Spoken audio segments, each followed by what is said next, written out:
So I'm back here, and I'm going to click on my wing. Now, again, before we did this, just to show you again, you want to invert your image if you want the image to look like that. So to do that, you go to Image.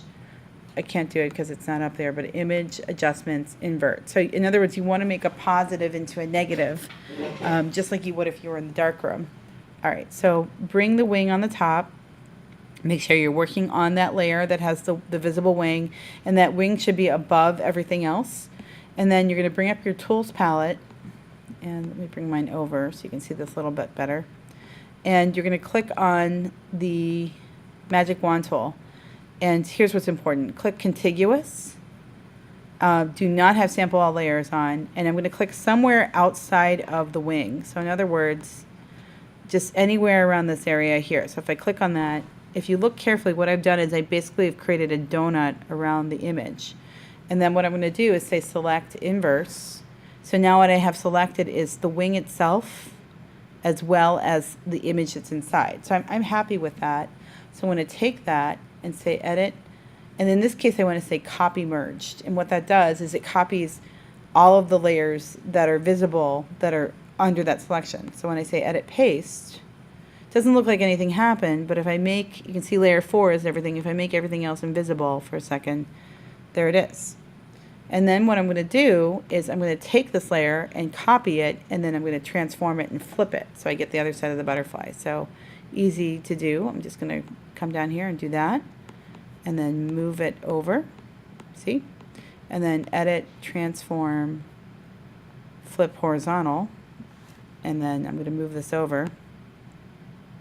Now the one downside to what I did is that unfortunately I have a pretty definitive line right in the middle, and I'm not happy about that line. I really don't like that line being there. So I think what I'm going to do is I'm going to clean that up a little bit. So let's see, if I just grab the selection tool right here and see how like I'm just grabbing just a little sliver of what I had there, like that. And then I just realized it's only going to cut from this one layer. So let's see. Before I do this, I'm going to say, okay, I'll say Edit Cut. And it worked, but it only worked on that one layer. You see that? So what I can do is go to the other layer and do it again. So I don't know if you just noticed what I did, but I just clicked on the other layer that I had visible and say Edit Cut again. And I've got that. And it left a little kind of middle mark there, so here's how I take care of that. I'm going to go to one of my layers, and I'm just going to carefully, with my arrow tool, move it over. See that? And it's gone. And it's like you never saw it. You can kind of fake the funk. If it leaves any kind of residue down here, like there's a little bit of this, I can kind of clean that up.